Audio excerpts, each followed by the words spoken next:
하나님의 크신 은혜가 여러분과 함께 하기를 바랍니다. 신앙생활을 하면서 우리가 견고하게 가지고 있어야 하는 것들이 있습니다. 그것을 흔히 교리라고 말합니다. 교리라고 하는 것은 교회에서 이 신앙의 체계와 질서가 어떻게 되는가에 대한 설명들입니다. 신구약 성경 전체가 우리에게 신앙과 생활의 유일한 표준이 됩니다만 이 전체를 다 관통해서 이해하는 것은 쉽지 않습니다. 교리는 이것을 체계적으로 정리해서 그래서 어떤 믿음이 바른 것인지 어떤 관점에서 성경을 이해하는 것이 옳은 것인지 하는 것을 전반적으로 가르쳐 주고 있는 것입니다. 우리가 매번 네 번째 주간이 되면 교리에 관련된 말씀을 함께 나누게 되는데 오늘은 죄사함이라는 관점에서 교리에 관련된 말씀을 함께 나누려고 합니다. 사도신경을 신앙 고백하게 되면 성령을 믿사오며부터 소개되는 내용이 있습니다. 성령을 믿사오며 거룩한 공예와 성도가 서로 교통하는 것과 죄를 사하여 주시는 것과 죄를 사함에 대한 이야기가 우리에게 소개됩니다. 이 죄사함으로 말미암는 은혜가 우리에게 있어야 하고 또 죄사함의 은혜와 권세가 하나님께로부터 예수 그리스도에게로부터 성령의 인도하심 가운데 우리에게 역사하게 된다 하는 것이 신앙 고백이 우리에게 주고 있는 교훈입니다. 교회의 본질, 기독교의 본질은 무엇입니까? 우리가 교회에 나오게 되는 이유, 그것은 무엇입니까? 돈을 많이 벌기 위해서 교회에 나오는 사람은 없습니다. 만약에 그런 분들이 계신다면 번지수를 잘못 찾고 온 것입니다. 돈을 벌기 위해서 교회에 왔다면 번지수를 많이 잘못 찾고 온 것이죠. 간혹 교회에 나오게 될 때 병을 고치기 위해서 교회에 나오시는 분들도 있습니다. 그런데 그분도 번지수를 잘못 찾았습니다. 병 고치려면 병원에 가셔야 됩니다. 목사에게 와서 병 고쳐주세요. 못 고치면 돌팔이야. 이렇게 이야기하면 안 됩니다. 의사에게 가서 못 고치면 돌팔이야. 그러면 이야기가 되지만 목사에게 와가지고 병 못 고치면 돌팔이야. 이렇게 말하면 안 됩니다.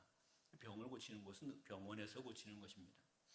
교회가 존재하는 근본적인 목적은 이 땅을 살아가는 동안에 돈을 많이 벌게 하고 병을 낫게 하고 어떤 교우 관계를 인간 관계를 확장하는 거기에 있지 않습니다. 교회가 존재하는 근본적인 목적은 우리의 구원과 관련되어 있습니다. 우리가 구원받는 것, 우리가 그것을 위해서 교회에 다니게 되는 것이죠. 그리고 이 구원이라는 것이 정말 중요하고 세상 그 어떤 것보다도 가치가 있기 때문에 이 구원을 위해서 교회와 성경이 우리에게 무엇을 가르치는가, 그 가르침을 따라 복종하게 되어지는 것입니다. 만약에 구원과 상관없는 기독교를 누군가가 이야기한다면 그는 가짜 복음을 말하고 있는 겁니다. 여러분 인터넷을 통해서 가끔 천국과 지옥이 없다 이렇게 주장하는 목사를 볼 수 있습니다. 그런 사람들이 아주 멋있게 설교를 하면 깨어있는 목사님 이렇게 보시면 안 됩니다. 요즘 참 정신 나간 많은 교인들이 그런 설교를 들으면서 깨어있는 목사님, 인식 있는 목사님 그러는데 그런 설교를 하는 목사는 가짜입니다. 왜냐하면 그는 구원과 상관없는 복음을 전하고 있기 때문에 그러합니다. 또 여러 가지 복음을 전한다고 교회 가르침을 전한다고 하면서 사회 다양한 운동에 대한 이야기를 말하고 있기는 한데 구원에 관련된 이야기를 말하지 않는 목사가 있다면 그건 가짜입니다. 교회는 목사는 그의 본무가 존재 목적이 구원과 관련된 것입니다. 그래서 목사는 항상 그리스도의 복음을 전해야 되는 것이고 그리고 하나님의 말씀을 전해야 하는 겁니다. 왜냐하면 이것이 구원과 관계가 있기 때문에 그렇습니다. 좀 촌스러운 이야기인 것 같지만 천국과 지옥이 있다고 말하는 목사가 진짜입니다. 하나님의 말씀이 진리라고 말하는 목사가 진짜입니다. 말씀이 가르친 것에 대해서 1.1의 변함이 없으니 우리가 어려워도 힘들어도 사회의 현상이 다양한 다른 것들을 요구해도 그런 것에 흔들리지 말고 말씀대로 살아야 된다 이렇게 가르치는 목사가 진짜이고 그렇게 말씀이 선포되는 교회가 진짜 교회입니다. 우리가 그것을 똑바로 알아야 됩니다. 왜 그런가 하면요 구원과 관련이 있기 때문에 그러하다 하는 이야기입니다. 여러분 천국에 가지 못할 것 같으면 뭐 하려고 여기 교회에 앉아 있습니까? 저는 교회에 앉아 있는 이유가 또 제가 목사가 된 이유가 천국 가는 것과 깊은 관련이 있습니다. 만약에 천국에 제가 가는 것과 관련이 없다 그러면 저는 목회 안 합니다. 다른 것 가지고 돈 벌어먹고 살 수 있는 것이 참 많습니다. 제가 열심히 일하면 지금 제가 교회에서 사례 받는 것보다 훨씬 더 많이 벌 자신이 있습니다. 그럼에도 불구하고 왜 교회에서 목회하느냐, 앞에 나서서 말하는 거 좋아서 그런 거 아닙니다. 천국과 관련이 있기 때문에 그렇습니다. 하나님께서 이 천국 복음을 전하도록 하셨기 때문에 그렇습니다. 그리고 이것이 세상 그 어떤 것보다도 가치 있고 귀한 것이기 때문에 그렇습니다. 천국이라는 것, 우리는 천국을 소망하는 사람이 되는 것이죠. 그래서 이 천국을 소망하는 자이기 때문에 하나님이 말씀을 통하여 또는 교회 질서를 통해서 우리에게 여러 가지 삶에 대한 교훈과 가르침과 명령을 주고 있지 않습니까? 그래서 그 여러 가지 명령들을 순종하면서 살아가는 것이지요. 술 취하지 말라 하니 술 안 먹고 살아가는 겁니다. 방탕하게 살지 말라 하니 담배 같은 거 안 피고 도박 같은 거 안 하면서 사는 겁니다. 음란하지 말라 그러니 바람 안 피고 사는 겁니다. 하나님께서 우리에게 요구한 명령을 따라 이렇게 살아가는 겁니다. 왜 이렇게 살아가느냐? 이게 도덕적이기 때문에 아니요. 도덕은 무슨 얼어 죽을 도덕입니까? 그런 것 때문에 그런 것이 아니라 이것이 구원과 관련이 있기 때문에 그런 겁니다. 천국과 관련이 있기 때문에 그런 겁니다. 그래서 불의한 재물을 받지 아니하고 거짓된 것을 따라가지 아니하고 때로는 목숨을 걸고서라도 하나님이 명령한 길을 걸어가게 되는 겁니다. 이유는 구원 때문에 그러하다 하는 말입니다. 저는 우리 교회 사랑하는 모든 성도들이 하나님 앞에 구원의 복을 다 누리게 되기를 원합니다. 교회는 다녔지만 평생 교회는 다녔지만 평생 교회에서 직분도 받고 사명도 감당했지만 천국 못 가는 사람 많다고 합니다. 우리 교회 안에는 그런 분 하나도 없게 되기를 원합니다. 모든 성도들이 다 하나님 나라 천국에서 함께 만나며 영원히 함께 기뻐할 수 있는 큰 은혜가 있게 되기를 우리 주님의 이름으로 축복합니다. 우리가 하나님 앞에 구원을 받는 자가 되려고 하면 구원받는 일에 방해되는 것이 무엇인가를 알아야 합니다. 우리가 하나님께 구원받는 데 방해가 되는 것, 만약에 그런 것들이 있다면 그것을 제거해야 하겠지요. 인생을 살아가는데 성공을 원하는 사람이 자신의 성공을 구하다가 그 성공에 방해되는 것을 만나게 되면 그것들을 제거해가는 일을 하게 되지요. 성공에 관련된 많은 책자를 읽어보니까 그렇습니다. 성공을 추구하는 사람이 자기 성공에 걸림이 되거나 방해가 되는 요소가 있으면 이런 것들을 하나씩 제거합니다. 그리고 성공을 향하여 달려가게 되지요. 구원도 마찬가지입니다. 구원의 은혜를 얻으려고 한다면 하나님 앞에 구원의 복을 사모하는 사람이라면 그 구원을 향하여 가는 길에 방해가 되는 것이 있으면 제거해야 합니다. 그것을 가만히 두어서는 안 되는 것입니다. 구원을 향하여 가는 길에 만약에 돈이 방해가 된다 그러면 그 돈이 뭐가 중요합니까? 내버려야 하는 겁니다. 구원을 향하여 가는 길에 또 내가 나한테 가까이 있는 친구 가운데 못된 친구가 있으면 그 친구도 내버려야 합니다. 구원을 향하여 가는 길에 뭔가가 잘못된 것이 있으면 그것이 아무리 세상적으로는 대단해 보이고 귀해 보이는 것이어도 그거 과감하게 버릴 수 있어야 합니다. 그래야 구원의 길을 가게 되는 거지요. 그런 거 품에 안고는 절대로 구원에 갈 수 없는 거지요. 성경이 그런데 우리가 구원으로 향하여 가는 길에 최대 걸림이 되는 것이 있다고 말합니다. 그것은 죄라는 것이죠. 우리 가운데 죄가 있으면 그거는 어떤 경우에도 구원에 이룰 수 없다는 겁니다. 아니 머리카락 많은 작은 죄, 실오라기만한 작은 죄를 할지라도 이런 죄를 가지고서는 구원에 이룰 수 없다. 이것이 하나님 말씀입니다. 하나님은 공의로우신 분이십니다. 절대 선의 하나님이시죠. 절대 의로움의 하나님이시죠. 그 하나님 앞에 머리털럭만한 실오라기만큼의 작은 죄라도 용납이 되지 않는 겁니다. 성경의 내용을 보면 이렇게 기록되어 있습니다. 홀이라도 남김이 없이라는 말이 있습니다. 홀이라도 남김이 없이 실오라기만큼의 작은 것이라도 남김이 없이 다 청산해야만 비로소 구원에 이를 수 있다. 이런 이야기를 우리에게 말하고 있는 겁니다. 죄는 이렇게 무서운 겁니다. 우리에게 죄가 있으면 하나님의 구원에 가까이 갈 수 없다는 겁니다. 그런데 예수 믿는 오늘의 많은 사람들이 예수를 믿는다고 말하면서 죄를 너무나 쉽게 생각합니다. 죄 지어도 괜찮은 줄로 생각합니다. 나는 하나님께서 만세전에 작정하시고 선택하시고 예정하셔서 구원을 받은 사람이기 때문에 이까지 죄쯤은 저도 괜찮아. 이렇게 이야기합니다. 말은 그럴듯하지 않습니까? 만세전에 하나님께서 예정하시고 작정하시고 선택하셨다고 하는 말씀을 우리는 성경을 통해 꽤 많이 들었습니다. 그러니 하나님께서 만세전에 작정하시고 예정하시고 선택하셨으니 내가 무슨 죄를 지은들 하나님의 선택이 있는데 구원을 받지, 이렇게 이야기를 한다는 겁니다. 이런 이야기는 예정과 선택에 대하여서 엄청나게 오해를 하고 있는 겁니다. 이런 사람들은 예정이라고 하는 것, 선택이라고 하는 것을 마치 운명론 내지는 결정론으로 받아들이고 있다는 겁니다. 그런데 예정이라고 하는 이 말의 의미, 또는 선택이라고 하는 이 말의 의미 가운데는 어떤 운명론이나 결정론을 이야기하고 있는 것이 아니라는 사실을 우리는 기억해야 합니다. 사람들이 예정과 선택에 관련된 이야기를 들을 때마다 마치 운명론으로 이야기하게 되는 이유는 이렇습니다. 하나님은 지금 우리가 있는 그 시간 앞에 어떤 시점에 우리 한 사람 한 사람을 구원하기로 위해서 이미 결정하셨다, 작정하셨다 하는 그런 이야기를 합니다. 예정, 미리 앞에 먼저 선택하고 결정하셨다, 시간적으로 앞서서 결정했다는 겁니다. 결정했기 때문에 그 결정대로 이루어지게 된다면 우리가 무슨 짓을 하게 돼도 우리에게는 당연히 구원이 있게 된다는 겁니다. 이것은 마치 운명론적으로, 결정론적으로 예정론을 오해하고 있는 겁니다.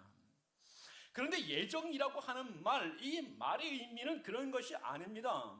하나님의 선택하심과 예정하심이라고 하는 것이, 예정이라고 하는 말을 할 때 이것은 초월적인 결정인 겁니다. 초월적인 선택인 겁니다. 다시 말하면 어떤 시간에 앞서서 결정했다는 말이 아니라 우리가 살아가고 있는 시간과 공간의 차원을 넘어선 신적 차원, 하나님의 차원에서의 결정과 선택이라는 겁니다. 하나님의 차원에서의 결정과 선택. 어떤 순간에 앞서서 결정했다는 개념이 아니라 하나님의 차원에서의 결정이라는 겁니다. 그런데 그 하나님의 차원에서의 결정은 무엇이냐? 이런 겁니다. 우리에게 죄 속죄함이라는 것이 필요하고, 죄 속죄의 은총을 입고 그 죄의 속죄함을 받은 자가 하나님 앞에 믿음으로 살아가게 됐을 때에 하나님의 기뻐하심으로 구원을 받게 된다고 하는 이야기인 겁니다. 그래서 예정이라고 하는 것 속에는 하나님의 구원의 과정이라는 것이 그 속에 포함되어 있습니다. 제가 드린 말씀은 되게 어려운 말입니다. 신학자들도 이것 가지고 헤매고 있는 말인데 그 어려운 말을 제가 오늘 여러분에게 드렸습니다. 오늘 한번 드려서 여러분이 이해하실 것 같지는 않고요. 나중에 기회가 되면 또 이야기를 드리겠습니다. 중요한 것은 하나님의 예정이라고 하는 이 말 속에 무엇이 의미가 담겨 있는가 하면 하나님의 우리를 향한 구원의 과정이 있다는 겁니다. 하나님이 어떤 과정을 통해서 우리를 구원해 주신다는 겁니다. 그런데 그 과정 가운데 매우 중요하게 소개되어 있는 것이 무엇인가 하면 죄 사함이라는 겁니다. 죄인으로서는 절대로 구원받을 수 없는 겁니다. 그래서 죄인된 인간을 향하여 하나님이 선포하신 말씀이 이렇습니다. 천하 인간의 구원을 받을 만한 다른 이름이 없고 모든 사람이 죄를 범하였으며 하나님의 영광에 이르지 못하게 됐다. 모든 사람이 죄를 범하게 됐으며 죄인된 어떤 사람도 하나님의 영광에 이를 수 없게 됐다. 그래서 이 모든 사람들이 그 죄에 대하여 속죄함을 받아야 된다는 이야기입니다. 오늘 본문 13절과 14절 이렇게 기록했습니다. 그가 우리를 흑암의 권세에서 건져내사 그의 사랑의 아들의 나라로 옮기셨으니 그 아들 안에서 우리가 속량고 죄사함을 얻었도다. 이 말씀 보게 되니 흑암의 권세 가운데서 건져냄을 받아서 그의 사랑하시는 아들의 나라로 옮기셨다고 말합니다. 그의 사랑하는 아들의 나라 어디겠습니까? 하나님의 나라 천국입니다. 이것을 다른 말로 말하면 구원이라고 말하는 것이요. 흑암의 권세 가운데서 건져내서 하나님의 아들의 나라로 옮기게 됐으니 이걸 구원이라고 말합니다. 그런데 이 구원에 대한 이야기는 말하게 될 때에 그 아들 안에서 우리가 속량고 죄사함을 얻게 됐다고 말하죠. 그 아들 안에서, 예수 그리스도 안에서 속량고 죄사함을 얻어야 한다 하는 말입니다. 죄사함을 받는 자이어야 죄사함을 받게 되었을 때 비로소 우리는 하나님의 나라 구원에 이룰 수 있게 된다는 말입니다. 그러면 오늘 우리는 우리가 짓는 죄에 대해서 깊이 생각해 보아야 합니다. 나는 예수 믿는 사람이니 죄를 지어도 괜찮다고 여기는 사람들이 참 많습니다. 목사들 중에도 목사라고 하는 이름을 가지고 있지만 온갖 죄를 그냥 뻔뻔하게 짓고 살아가는 사람들도 많습니다. 교회 중직자들이, 교회 성도들이 하나님을 믿는다고 말하는데, 예수 그리스도를 믿는다고 말하는데 죄 짓는 것에 대하여 둔감한 자로 살아가는 일들이 얼마나 많은지 모릅니다. 죄를 지으면서도 이것이 죄인지 아닌지도 모르고 죄에 대한 불감증을 가지고 살아가는 사람들이 참으로 많습니다. 그러나 성경은 우리에게 이렇게 말합니다. 너희가 죄에 대하여 피 흘리기까지 싸우는 자이어야 한다고 말합니다. 죄에 대하여 철저하게 경계해야 하는 자라고 말씀하고 있다는 사실입니다. 지금 우리의 삶 가운데에 하나님 앞에 뻔뻔하게 죄를 짓고 있는 모습이 있다면 철저하게 회개해야 할 문제인 겁니다. 우리가 부지 중에 알지 못하는 가운데에서도 우리는 죄를 짓고 살아가게 되는데, 이 모든 것에 대하여서도 우리는 철저하게 하나님 앞에서 죄의 문제를 해결해야만 합니다. 이것 가지고는 구원에 가까이 갈 수 없습니다. 이것 가지고는 구원에 이를 수 없게 되기 때문에 그렇습니다. 작은 죄니 괜찮아? 아니요, 작은 죄도 괜찮지 않습니다. 하나님 앞에 큰 죄와 작은 죄가 없습니다. 율법의 한 점 한 획에 해당하는 작은 율법을 어긴 것이 율법을 어긴 것이라고 하나님은 말씀하고 있습니다. 우리 신님도 그렇게 말씀하고 있습니다. 율법을 어긴 겁니다. 하나님의 말씀을 어긴 겁니다. 하나님의 뜻을 어긴 겁니다. 죄인 겁니다. 그래서 그것은 심판을 받게 될 것뿐이지 구원을 얻을 수 있는 것이 아닌 겁니다. 사도 바울은 오늘 이 말씀을 통해서 우리에게 가르쳐주는 이야기가 이런 겁니다. 천하인간 가운데 어느 누구도 죄 사함이 필요치 않은 사람이 없다 하는 이야기를 말하는 겁니다. 저와 여러분이 죄 사함이 필요하다는 겁니다.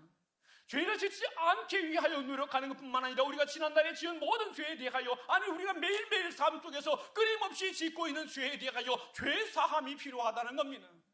우리는 죄 사함을 필요로 하는 사람입니다. 그런데 우리가 죄 사함을 필요로 하는 사람이라고 하는 인식 없이 살아가는 것이 문제인 겁니다. 우리가 죄 사함이 필요한 존재인 것에 대한 철저한 인식을 가지고 우리가 짓고 있는 죄에 대하여 두려운 마음을 가질 수 있어야 합니다. 왜냐하면 이것은 하나님의 무서운 심판을 자초하는 일이 될 뿐만 아니라 우리를 구원에서부터 멀어지게 하는 것이 되기 때문입니다. 사도 바울은 오늘 골로새 교회 성도들에게 어떻게 하면 죄 사함을 얻을 수 있는가에 대한 이야기를 우리에게 말해 줍니다. 우리가 끊임없이 죄를 짓고 있는데 우리에게 있는 그 모든 죄에 대하여 어떻게 하면 이 죄 사함을 얻을 수 있게 되는가? 14절 마지막에서 소개하고 있는 이야기는 이렇습니다. 그 아들 안에서 우리가 속량고 죄 사함을 얻게 되었노라고 말합니다. 그 아들 안에 있어야 합니다. 그 아들 안에 20절 말씀에서 이렇게 말합니다. 그의 십자가의 피로 화평을 이루사라고 말합니다. 예수 그리스도의 십자가의 피에 의지해야 한다는 겁니다. 이 두 이야기를 말하면 이렇게 말할 수 있습니다. 그리스도께서 우리를 위하여 십자가에서 피를 흘려 죽게 되셨는데 그 피 흘림에 의지함으로 내가 그리스도 안에 있다는 말은 예수 그리스도를 믿음으로라는 말입니다. 예수 그리스도를 믿음으로 죄 사함을 얻게 된다 하는 그런 이야기입니다. 사람들은 어떻게 하면 죄를 사함을 얻을 수 있을까? 자기들 나름대로 여러 가지로 생각합니다. 누군가에게 용서를 구하면 그러면 그 죄에 사함을 받을 수 있다 이렇게 생각합니다. 때로는 누군가에게 그 죄에 대한 대가를 지불하면 죄의 사함을 받을 수 있다 생각합니다. 물론 여러 가지 측면에서 이 말이 맞는 말입니다. 그런데 죄는 하나님과 우리 사이의 관계에 관한 이야기입니다.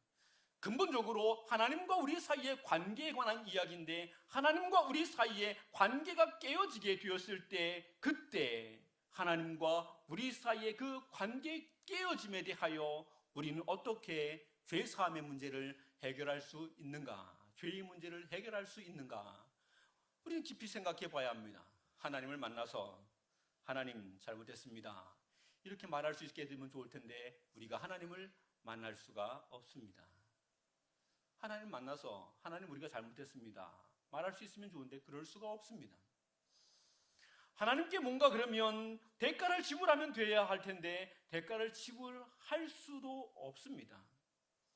우리의 생명의 대가를 무엇으로 지불할 수 있겠습니까? 우리가 가진 소유 전체를 다 드린다 할지라도 우리의 생명의 값에 미치지 못한다는 것이지요. 우리의 생명의 값에 미치지 못하기 때문에 성경은 이렇게 말합니다. 인간이 죄가 사함을 받게 되려고 하려면 반드시 피 흘림이 있어야 된다는 것입니다. 죽어야 한다는 겁니다. 죽어서 죄 사함을 받으면 죽었는데 뭐가 의미가 있겠습니까? 살아야지요. 대가를 지불해야 하는데 우리가 죽어서는 대가를 지불할 수도 없는 겁니다. 그러니 이것이 보통 어려운 일이 아닐 수 없습니다. 죄에 대한 대가를 우리가 지불할 수가 없다는 사실, 우리가 온갖 방법을 통하여서도 우리의 죄를 사함받을 수 있는 길이 없다고 하는 사실입니다. 아무리 수고하고 노력한다 할지라도 우리의 방법으로는, 우리의 노력으로는 우리가 스스로 죄의 구렁텅이에서 벗어나 우리를 깨끗하게 할 수 없다는 사실입니다. 그런데 성경은 이렇게 말합니다. 이런 우리를 위하여 예수 그리스도께서 십자가의 대속 제물이 되어 주셨다는 겁니다. 우리의 죄값을 예수님이 친히 담당하시고, 예수님이 자신의 생명으로 우리의 죄값을 담당하시고 우리의 목숨값을 담당하시고 우리에게 구원의 길을, 속죄의 길을 열어주시게 되었다고 이야기합니다. 저는 이 말씀을 묵상하며 읽을 때에 큰 은혜가 되었습니다. 내가 무엇인데 하나님의 아들이신 예수님께서 나를 위해서 십자가를 지고 돌아가신다는 말인가? 그리고 이 본문을 묵상하면서 만약에 내가 내 아들을 위해서 내가 대신 십자가를 지고 죽을 수 있을 것인가 생각을 해보았습니다. 그런 일이 닥치게 되면 어떻게 될지 모르겠지만 자신은 없었습니다. 깊이 생각하면 생각할수록 내가 내 아들을 위해서 대신 죽는 것도 자신이 없었습니다. 쉬운 일이 아니었습니다. 그런데 하나님의 아들 예수 그리스도께서 우리를 위해서 대신 십자가를 지고 돌아가셨다고 하는 것, 이것은 보통 큰 은혜가 아닌 겁니다. 내가 하나님께 대하여 하나님을 모른다고 말하고 하나님께 대하여 아무런 인식도 없이 살아가며 매일매일의 삶을 사는 동안에 하나님에 대하여 아무런 생각도 없이 그저 내 욕심대로, 내 고집대로, 내 뜻대로, 내 편리대로, 내 마음대로 살아왔는데, 이런 나를 위해서 예수님께서, 하나님의 아들이신 그분이 십자가를 지고 처참하게 대속적 죽음을 죽어주셨다는 것, 이것이 무슨 의미일까를 생각합니다. 하나님이 나를 향하여 사랑하신다는 말씀이고, 하나님이 나의 죄를 용서할 준비가 되어 있다는 것이고, 하나님이 나를 받아 하나님의 나라 천국으로, 구원으로 인도하시기를 원하신다는 하나님의 사인입니다. 우리는 십자가를 바라보며 그리스도 예수를 바라보며 하나님께서 우리를 속죄의 현장으로 부르시고 있다는 사실을 믿을 수 있어야 합니다. 우리로는 불가능한 일이지만, 우리로는 도무지 이루어낼 수 없는 일이지만, 그래서 우리에게 절망이지만, 하나님께서는 그의 아들 예수 그리스도를 십자가의 높이에 메어 닮으로 내가 너를 사랑한다, 내가 너를 구원하기를 원한다, 내가 너의 죄를 속죄하기를 원한다고 우리를 초청하시는 하나님의 몸짓을, 하나님의 사인을 볼 수 있어야 하고, 그리고 우리는 그분 안으로 달려갈 수 있어야 합니다. 그리고 거기에서 우리는 구원을 얻을 수 있어야 합니다.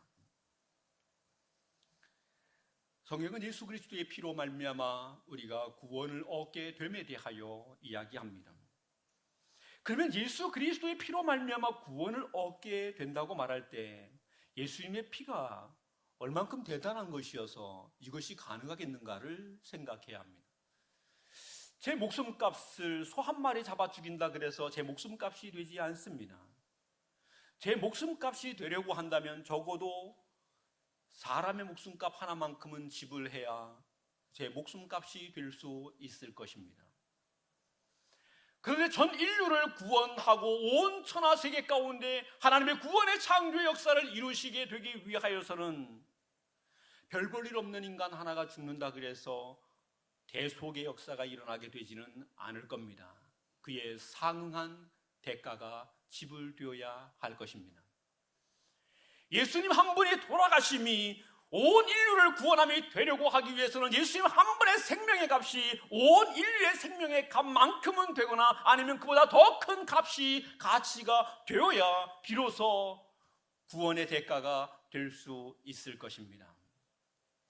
오늘 본문의 말씀은 예수님의 생명의 값이 얼만큼 되는지를 우리에게 보여줍니다. 15절부터 19절 말씀 같이 한번 읽겠습니다. 시작. 그는 보이지 아니하는 하나님의 형상이시요 모든 피조물보다 먼저 나신 이시니 만물이 그에게서 창조되되 하늘과 땅에서 보이는 것들과 보이지 않는 것들과 혹은 왕권들이나 주권들이나 통치자들이나 권세들이나 만물이 다 그로 말미암고 그를 위하여 창조되었고 또한 그가 만물보다 먼저 계시고 만물이 그 안에 함께 섰느니라. 그는 몸인 교회의 머리시라. 그가 근본이시요 죽은 자들 가운데서 먼저 나신 이시니 이는 친히 만물의 으뜸이 되려 하심이요 아버지께서는 모든 충만으로 예수 안에 거하게 하시고. 아멘. 본문에 소개되어 있는 예수님의 모습은 이러합니다. 하나님의 형상입니다. 이 말 달리 말하면 하나님이십니다. 모든 피조물보다 먼저 나신 자라고 말합니다. 여기 모든 피조물보다 먼저 나셨으니까 그냥 먼저 난 것이 이런 의미가 아닙니다. 제가 조금 전에 예정에 대한 이야기를 말하게 될 때에 앞선다고 하는 말이 그냥 시간에 앞선 것을 말하는 것이 아니라고 말한 것처럼 여기에서 먼저 나신 자라고 하는 이야기도 그런 의미가 아닙니다. 초월적인 의미입니다. 신적인 의미입니다. 그는 모든 피조물보다 먼저 나신 이라고 말하는 모든 피조물의 신이시다 이런 이야기입니다. 하나님이시다 그런 말입니다. 만물이 그에게서 창조되되 예수님은 모든 만물을 온 세상의 모든 만물을 지으신 분이십니다. 하늘과 땅 보이는 것과 보이지 않는 것 그 모든 것의 주인이십니다. 세상에 아무리 대단한 왕권, 권세, 주권, 통치자 그 어떤 것도 예수님의 권세에 다다를 수가 없습니다. 예수님은 그런 분이십니다. 교회의 머리가 되실 뿐만 아니라 온 세상을 충만하게 하시는 충만하신 분이십니다. 그런데 그분의 생명값이 우리를 위해 지불됐습니다. 온 인류, 온 천하보다 더 고귀한 생명값이 우리를 위해 지불됐습니다. 이 말씀은 무엇을 의미합니까?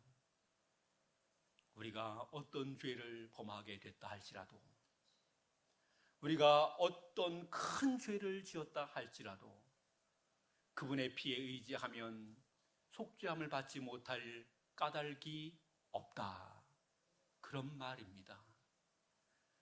수많은 사람을 죽인 살인자라 할지라도 그분의 피에 의지하게 되면 속죄함을 받을 수 있게 된다는 말입니다. 왜요? 대속하신 주님의 생명값은 그 모든 것보다 더 크고 더 크기 때문에 그러하다 하는 이야기입니다. 하나님은 온 세상 모든 인류의 그 한없이 연약함과 죄악됨 가운데서 이들을 구원하기 위해서 그것보다도 훨씬 더 크고 가치 있는 것 자신의 아들의 생명의 핏값을 내어 놓으셨습니다. 그리고 그 대속의 핏값을 통하여 우리를 향한 구원의 길을 열어 두셨습니다. 그리고 우리를 부르십니다. 죄인된 우리들에게 그리스도의 피로 나오라고, 예수 그리스도를 믿으라고, 그분을 하나님의 아들로 믿으라고, 그리고 우리가 가지고 있는 모든 죄의 문제에 대하여 그분 앞에 나와서 그분을 통하여 하나님께 죄 용서함을 구하라고. 그러면 누구든지 주의 이름을 부르는 자는 구원을 받으리니 그리스도 예수의 이름을 부르는 모든 자에게 하나님이 허락해 주시는 놀라운 속죄함과 구원의 은혜가 있게 될 것이라고 하는 이런 말씀을 우리에게 주고 있는 것입니다. 사랑하는 성도 여러분, 오늘 주님은 우리에게 사도 바울을 통해서 권고합니다. 우리 인생은 너나 할 것 없이 구원이 필요한 사람이고 이 구원을 위해서 속죄함이 필요한 사람이라는 것이지요. 그리고 우리가 속죄함을 받기 위해서는 반드시 그것에 대한 대가를 지불함이 있어야 하는데, 하나님의 아들 예수 그리스도께서 우리를 위하여 그 고귀한 피를 흘리심으로 넘치는 대가를 지불해 주셨습니다. 그러므로 누구든지 어떤 죄를 저질렀든지 어떤 연약함에 놓여 있든지 예수 그리스도의 이름을 부르고 그분을 믿으며 그분 앞에 자신의 죄를 고백하고 자신의 모든 삶을 그분에게 맡기며 나오게 되기만 한다면 그리스도로 말미암은 속죄함은 우리에게 넘쳐서 우리에게 구원의 복이 있을 것이라고 말씀합니다. 오늘 이 말씀을 믿으시기를 바랍니다. 그리고 매사의 모든 순간에 모든 죄악을 예수 그리스도 앞에 내어놓고 매사의 모든 순간에 그리스도 예수를 주로 믿고 고백하며 삶 전체를 주님께 맡김으로 속죄함의 그 기쁨과 더불어 구원에 넘치는 은혜가 충만하게 되시기를 우리 주님의 이름으로 축원합니다. 기도하겠습니다.